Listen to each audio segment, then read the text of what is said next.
Assalamualaikum warahmatullahi wabarakatuh. Selamat datang di channel aku. Hari ini aku akan bahas salah satu kisah pembunuhan terkejam di Inggris yang dilakukan oleh seorang psikopat berusia 11 tahun bernama Mary Bell.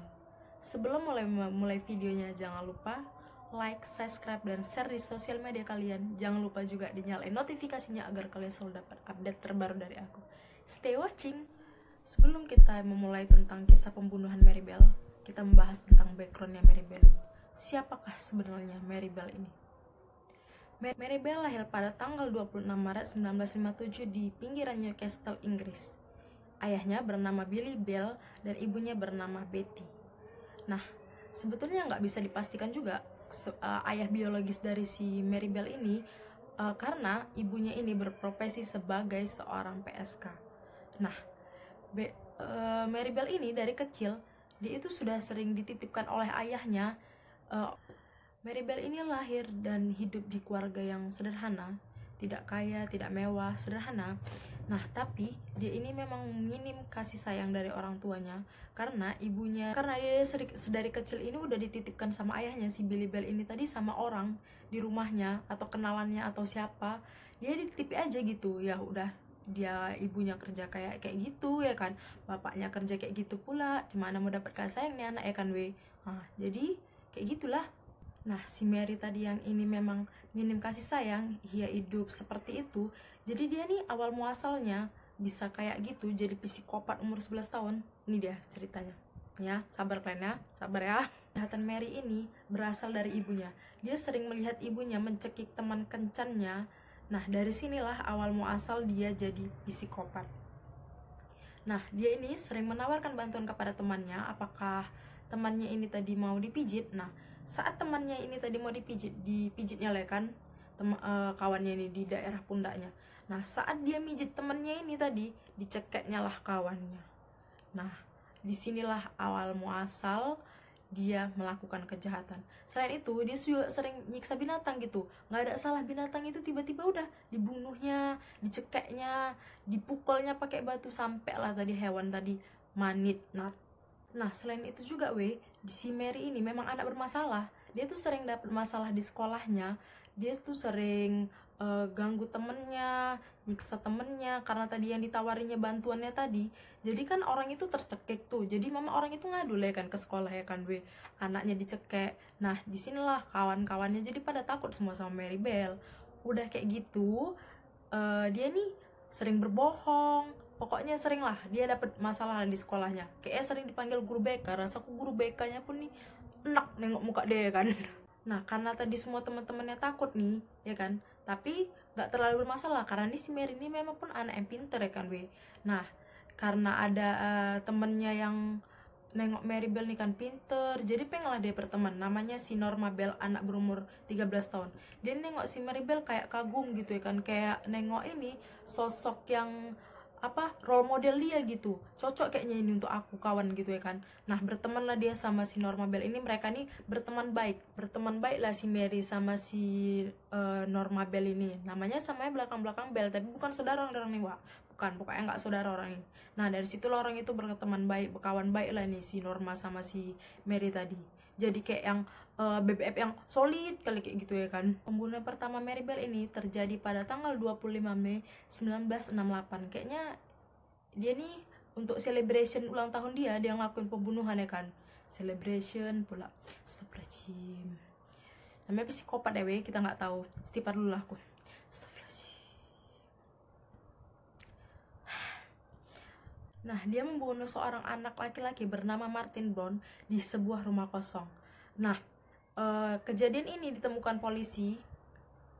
Nah, awalnya nih si Mary Bell ngajak si Martin ya kan, yuk Tin, main yuk. Yuk karena mau aja ya kan, namanya diajak main ya kan, namanya anak-anak, mau aja lah diajak main. Nah, habis itu sama si Mary Bell dibawa lah ke rumah kosong ya kan. Habis itu langsung lah dicekiknya si Martin ini sampai tadi dia tewas. Nah, kemudian nggak berapa lama kemudian ditemukanlah sama polisi ya kan, ada anak meninggal laki-laki. Dilakukanlah penyelidikan oleh pihak polisi. Nah, tapi karena si Mary ini tadi cekiknya nggak terlalu kuat, jadi nggak ada tanda yang memar kayak cekik yang kayak memar kali kayak gitu. Nah, jadi dia sama polisi ini dianggaplah itu sebuah kecelakaan. Nah, karena tidak ada ditemukannya kekerasan pada fisiknya Martin, nah dianggaplah kejadian ini sebagai sebuah kecelakaan. Ditutuplah kasusnya tadi. Selamatlah si Mary Bell ini. Nah, sebelumnya ini si Martin ini dinyatakan hilang oleh orang tuanya, dicari lah ya kan, karena anak-anaknya nggak pulang ya kan. Nah, orang ini nggak tahu nih si Mary Bell yang ngajak main ya kan. Abis itu dicari lah ya kan, dinyatakan hilang. Abis itu si Mary ini tadi dia pinter wak, dia bantu cari ya kan. Dia udah dibilang sama mamanya kan, saya bantulah tante cari anaknya si Martin tadi. Dia ikut tadi cari nggak ketemu juga. Itulah ditemukan tadi di rumah kosong tadi. Karena memang pada dasarnya dia psikopat, dia pun sering lihat ibunya mencekik orang kayak gitu kan. Terus pada tanggal 26 Mei 1968, ayah Norma Bell ini nangkep bahasa si Mary Bell ini tadi lagi nyekik si Norma ya kan. Udahlah, karena baru dicekek kan, belum mati deh kan. Udahlah, sama ayahnya kira kayak main-main aja loh orang ini kan, enggaknya apa kali itu kan. Udahlah, sama bapaknya tadi si Norma disuruh pulang lah si Mary Bell nih. Udahlah, pulang deh kan. Nah, habis itu besok harinya si Norma sama si Mary Bell ini datang ke sekolah ya kan. Dia mau porak-poranda sekolahnya nih, dihancur-hancuri alat-alat di sekolah ya kan. Udah berserakan nih semua di lantai, besar-besaran. Habis itu ditinggalin catatan kayak noted gitu yang, wah nih kalian tengok nih catatan ya, kalian tengok sendiri. Jadi sang polisi karena ditinggali, namanya anak-anak ya kan, nggak lah berpikir polisi tuh anak-anak tuh kayak udah yang bunuh apa gitu kan. Namanya anak-anak ya kan, nggak tahu dia nih si Mary Bell ini psikopat ya kan. Udah lah, dianggap sebagai lelucon semata.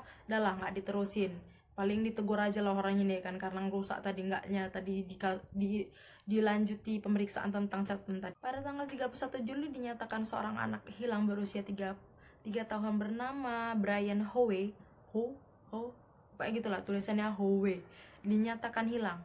Nah, tapi enggak, carilah tadi si Martin sama orang tuanya kan. Ada nih yang bilang nampak ya kan, kayaknya aku nampak lah kemarin si Mary sama si Norma main sama si Brian ini. Caklah kalian tengok ya kan. Dah, karena dapat tadi kesaksian dari orang yang nampak orang itu tadi, diinterogasi lah si Mary sama si Norma Bell. Nah, awalnya orang ini nggak ngaku nih kalau memang orang itu yang lakukan ini. Tapi di tubuh Martin tadi ini ditemukan huruf M. Nah, karena kayak nggak jelas gitu antara huruf M sama M. Nah, di tubuh Brian tadi nih ditemukan goresan berhuruf N. Nah, polisi berspekulasi bahwasannya melakukan pembunuhan ini adalah Mary Bell, karena inisial huruf nama Mary Bell itu kan M. Jadi polisi ini berspekulasi bahwasannya yang bunuh tadi ini si Mary, tapi dia ini pura-pura yang bunuh nih si Norma. Jadi ditaruhnya lah huruf N di tubuh si Brian tadi. Nah, setelah diinterogasi akhirnya ngakulah orang itu bahwasannya orang itu memang yang si dibunuh Brian. Brian ini ngendes sekali weh tubuhnya weh. Ya Allah.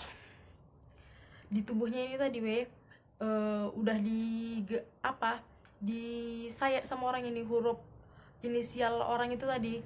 Nah, abis itu kepalanya dibotai, abis itu badannya dimutilasi sama orang itu.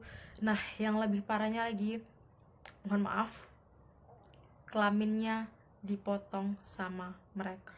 Pada saat ditanya polisi kenapa si Mary melakukan ini, tau kalian jawabannya apa? Memang psikopat lah tadi kan. Jawabannya karena biar puas dia.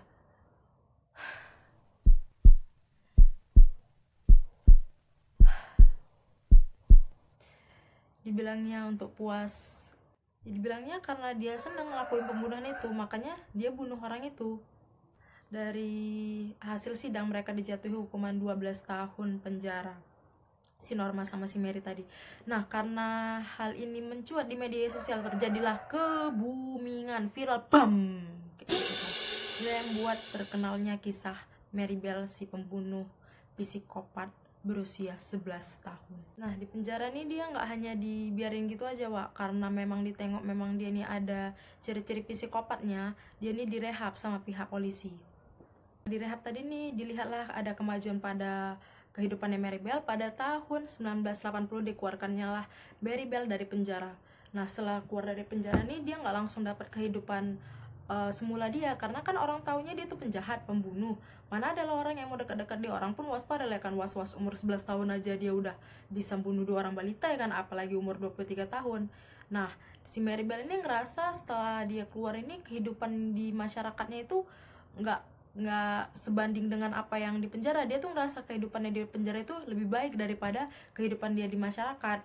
Nah, karena tadi namanya sempat tren di media, karena dia pun ngerasa kehidupannya itu lebih baik di penjara. Nah, sama pihak pemerintahan ini dia diberikan identitas baru untuk mulai hidup baru, biar si Mary Bell ini bisa mulai kehidupan baru lebih layak gitu weh. Udah ganti identitas, pihak wartawan nggak ada yang tahu lah ya kan, namanya dicari Mary Bell nggak dapet, namanya udah dikasih identitas baru ya kan. Habis itu dia sempat menikah dan punya anak berusia 14 tahun. Nah, entah kayak mana ceritanya ini, dapatlah wartawannya ya kan, si Mary Bell tinggal mana, dicarilah sama orang itu ya kan. Abis itu dapatlah rumahnya nih kan, abis itu dikepung rumah orang nih sama wartawan ya kan, udah kayak bekemah wartawan itu, tau kalian kayak di film-film Korea itu, kayak gitu lah kan, dikepung sama wartawan. Takut lah anak ini kan, anaknya kan nggak tahu apa-apa, nggak tahu cerita kelam ibunya, sampai takut nih, saking takutnya sampai nutup muka orang itu pakai spray, saking takut anaknya ini tadi ya kan, karena anaknya kan taunya kehidupan normal aja ya kan, nggak pernah tahu dibalik kisah ke ibu kelam mamanya tadi ya kan. Saking takutnya orang itu pun jadi terakhirnya pindah rumah lah orang itu ya kan, karena udah nggak tahan, pindah rumah lah orang itu. Sebetulnya ini ada pro dan kontra juga di antara khalayak ramai, karena kan si Mary Bell ini pembunuh, kenapa dia dikasih kehidupan yang dikasih kesempatan yang hidup lebih baik oleh pihak berwenang. Nah, sedangkan pihak korban tidak diberikan kompensasi ataupun kayak ganti rugi gitu lah, nggak ada sampai pihak polisi. Nah, inilah yang menimbulkan keramaian dan media setempat. Nah, itulah tadi kisah Mary Bell, psikopat berumur 11 tahun. Semoga kalian suka dengan video aku. Jangan lupa like dan subscribe, dan see you di next video. Assalamualaikum.